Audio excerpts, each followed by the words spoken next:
now we're going to go on with women in Europe. Anyway, I'm just going to quickly review the paragraphs that we covered last week. So paragraph 263, the institution of marriage is such a valuable thing, both socially and morally.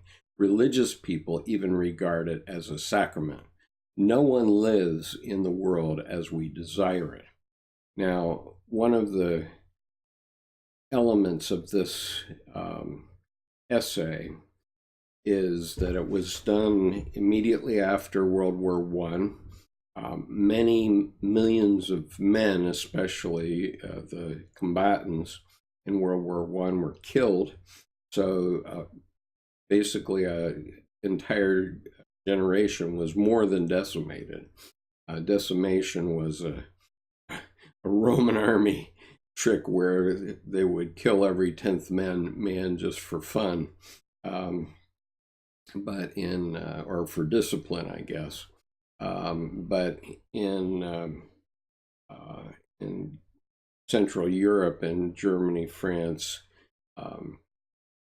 and to a lesser extent in Switzerland, but certainly in England as well, a whole generation was gone. And so women and men faced a terrific problem in society. And so Dr. Jung is addressing that issue because there were definitely not enough women for, there were not enough men for the women. And you can imagine a counterpart situation now in China, because in China, they had a one baby policy for many years.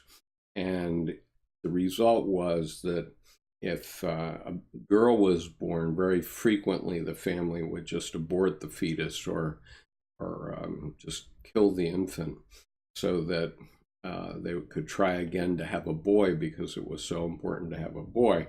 And so now in China, there is a terrific problem with young men not having women available, because so many women lost their lives because of this, I can say, stupid attitude of the Chinese government. Paragraph 264, the important quote is, "Nothing is gained if a valuable ideal is merely destroyed and not replaced by something better." Okay, so here too, Dr. Jung is talking about marriage and the ideal of marriage. And it's quite obvious that lots of women in the interwar years were having children out of wedlock. And even in the early years after World War II, that was probably true in Europe. It was not so true in the United States, of course. So paragraph 265, a respectable person is one who comes up to public expectations, who wears an ideal mask. In short, is a fraud. Good form is not a fraud, but when respectability represses the psyche, the God-given essence of man, then one becomes what Christ called a whited sepulcher. And I'll leave it to you to work out what he was driving at there. Okay. In paragraph 266, now this is the paragraph that has always interested me because of the quote here. First of all, love is beyond the law. That's the first quote. But who has fully realized that history is not contained in thick books, but lives in our very blood? And you can imagine what he was trying to say by that. And Miles says, I always come back to Jordan Peterson's statement that men are inclined to things and ideas while women are relationships and aesthetics. Are men typically the ideologues that Jung doesn't like? Yeah, I think that's fair.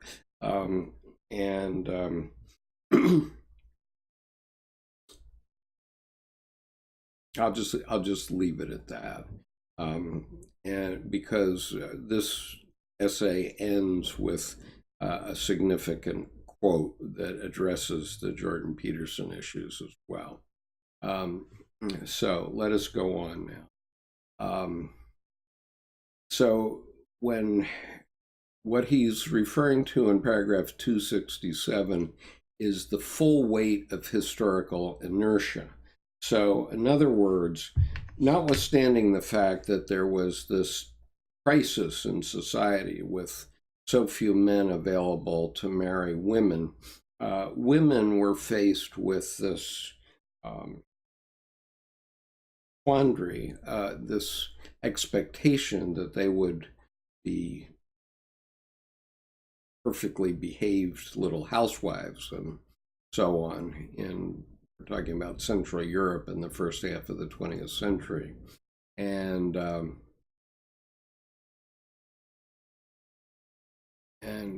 Dr. Jung is saying that, that's not going to be possible. I mean, he was writing in 1927, and he was trying to address a reality, a psychological reality. And in paragraph 268, he says, mere continuation can be left to animals, but inauguration is the prerogative of man. So what he's saying is, yeah, okay, we can get all these women pregnant and create a new generation, but maybe we ought to rethink the idea of marriage. I think that's what he was trying to say in a backhanded way. Unfortunately, because of the time he was living in the post-Victorian era, he didn't feel free to speak as clearly as he might have. And I think that probably everyone that's watching us right now has a pretty good idea of what Dr. Jung's own personal life was like. He certainly had a number of love affairs during his life. If you haven't seen it, I urge you to watch the movie A Dangerous Method, which actually covers a period 20 years earlier than the time that this is being written, but it covers the relationship between Dr. Jung and Dr. Freud and Sabine Spielrein. And it's a very interesting study, and I would urge you to take a look at it. So moving on, paragraph 269, a longing for meaning and fulfillment, a growing disgust with senseless one-sidedness, with unconscious instinctuality and blind contingency. So the women were looking for meaning and fulfillment, and they were pretty turned off by the way the men had handled society and the war, and killing off so many millions of men. And then he has this quote in paragraph 269. Women are increasingly aware that love alone can give them full stature, just as men are beginning to divine that only the spirit can give life its highest meaning. Both seek a psychic relationship because love needs the spirit, and the spirit love for its completion. And so I might just, for grins here, reintroduce this for a moment. The issue about marriage is that the marriage partner brings something to you that you do not have, and some psychic wholeness, let's say. And that wholeness is always spinning. I mean, you'd have to imagine the yin-yang symbol as always rotating in one way or the other, and changing slowly as it does so. And so this is the issue of marriage in general.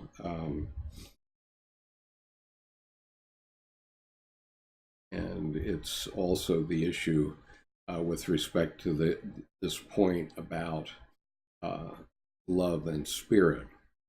And so in paragraph 270, he says that humanity needs to build a psychic bridge. In other words, the point about marriage is that it creates a bridge between the opposites and allows you to have more experience. And we'll talk about that a little later in the marriage essay, but it allows you to have fulfillment psychologically. Okay, paragraph 271. If you say someone is human, you're talking about just a low average. And Dr. Jung was not very impressed by statistics and the idea of averages, the so-called average man, because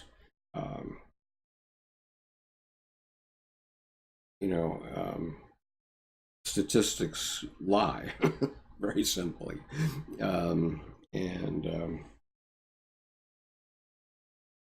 so anyway. He also says in this paragraph, no man can be redeemed from a sin he has not committed. And so I think that's a very interesting backhanded way, perhaps, of saying that maybe you need some experience with sin, whether you're a man or a woman. And I would urge upon you, among other things, this translator's note in the marriage essay, which I wanted to read anyway, but let me just read it here. Let's see. Because I've tried to translate for people from English to English, believe it or not. I had occasion to be asked to do a translation into English of a novel by my Turkish novelist friend Meltem Arıkan, and it already had been translated by a Turkish doctor, and so I was only translating it from Turkish English into American English, and I found that I had tremendous difficulties because then I had to decide whether Meltem, as the author, wanted to sound more European or more Turkish or just sound like an American, and each of those things are I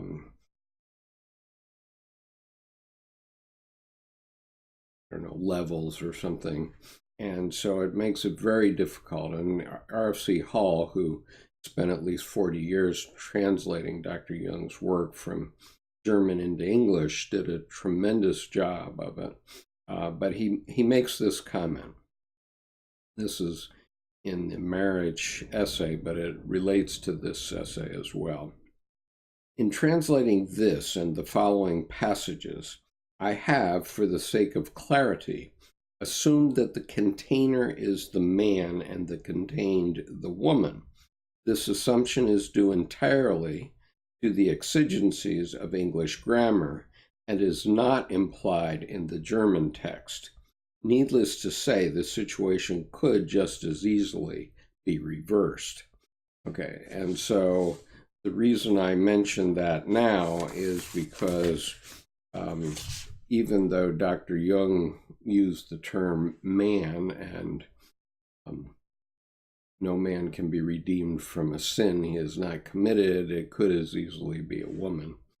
Okay, and so let's see. Okay, we're up to paragraph 272. All right, so Dr. Jung makes the caveat, this is not for the young, but for the more mature man whose consciousness has been widened by experience of life.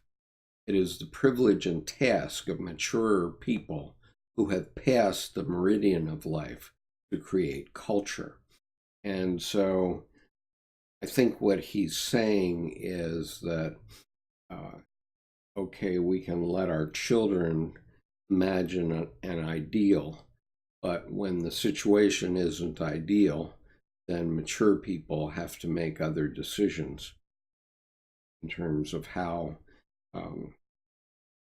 they're going to live and how things will be. Certainly, I've seen huge changes in my life in the United States. I joked that my college class was the last class of the Victorian era, and as a result, I was 1 year too early for the sexual revolution. And when we get into the marriage as a psychological relationship, I will readily admit that one of the reasons I wanted to get married before I went to Vietnam was I wanted to have an experience of being with a woman, especially being with a woman sexually, before I potentially put my life on the line in Vietnam. That's not necessarily a good reason to get married, but nonetheless, there it is. That's a truth.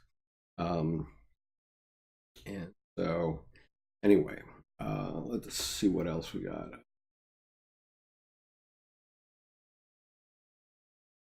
Grace says men can be logos driven and not Eros driven. Absolutely. That's what we're getting to in paragraph 275. So, and Miles says, yes, journalism professor Robert Jensen points out that we men neither menstruate, gestate, or lactate probably explains a lot about just don't get it when trying to understand women. Women are a mystery. There's no doubt about that for men. And we need to have them in our lives for a variety of reasons, but they need to cue us in on their mystery from time to time. Okay, so paragraph 273. Woman, unconsciously as ever, sets about healing the inner wounds, and for this she needs as her most important instrument a psychic relationship. But nothing hampers this more than the exclusiveness of the medieval marriage, for it makes relationship altogether superfluous. Morality presupposes freedom. For this reason, the unconscious tendency of woman aims at loosening the marriage structure. I'm going to correct that on the fly, but not at the destruction of marriage and family. That would be not only immoral, but a thoroughly pathological misuse of her powers. And so certainly Dr. Jung experienced that in his lifetime. He lived in an open menage a trois with Tony Wolfe, and Tony was accepted by Emma Jung in their family and came to dinner every Sunday at the Jung home for 30 years or so. And so that would be a loosening of the marriage structure, but understanding that Tony could do something for Dr. Jung that she, Emma, could not do. And Emma is quoted as having said that she will always be grateful to Tony for getting Dr. Jung through the very turbulent time of his visioning process during World War I, because he was having, I don't think he ever had a psychotic breakdown per se. I mean, as a psychiatrist, he knew what was going on, and I don't think he ever really let loose from it. And I've had a similar experience, as some of you know. And so I don't feel that I was ever in danger of psychosis per se, but I certainly was under the spin of my unconscious and my anima for some months, for 8 months, when I wrote my novel. And so anyway, Tony held Dr. Jung together, and she was actually his analyst. And for that reason, I think Dr. Jung was very adamant that every Jungian analyst had to have an analyst. Because you need to keep a grip on reality. Okay, so paragraph 274, it is the way of woman as of nature to work indirectly without naming her goal. Well, I mean, that may be true. I sometimes work indirectly. Certainly, as I work on my Carl Jung project, I consider myself working indirectly on social politics in the United States. And I'm not directly criticizing anyone, but some may think so, I suppose. And it's fairly indirect to be talking about Dr. Jung's mysterious oeuvre and having that have an influence on what's happening in the world. And what I can say is that things that I have done have had a huge impact on the world. And some of you have heard some of these stories. I'm not going to go into it at length tonight because I want to get into this marriage as a psychological relationship. Very subtle things can have a huge political influence on the world. And so finally in paragraph 275, Dr. Jung says, the indirect method of woman is dangerous, for it can hopelessly compromise her aim. Today, religion leads back to the Middle Ages, back to the soul-destroying unrelatedness from which came all the fearful barbarities of war. And then here, this is the key paragraph or quote here. It is the function of Eros to unite what Logos has sundered. The woman of today is faced with a tremendous cultural task. Perhaps it will be the dawn of a new era. Well, I would say, this essay was written fairly early in Dr. Jung's writing, and I think that later on he might say that it's the feminine principle which is faced with this tremendous cultural task, because I regard the performance and presentation of these meetings as a feminine activity. It's an activity of relatedness, and assuredly, I have no doubt about my manhood. I served a lieutenant colonel in the U.S. Marine Corps, and so there's no issue there. I have 3 daughters and 9 grandchildren, among other things. But I do see my feminine side emerging, and it has been emerging for quite some time, various ways, as you'll see in the next segment of this evening. And so I think it's the role of all of us from an Eros point of view to start pointing out that Logos, in the end, Logos doesn't get you anywhere.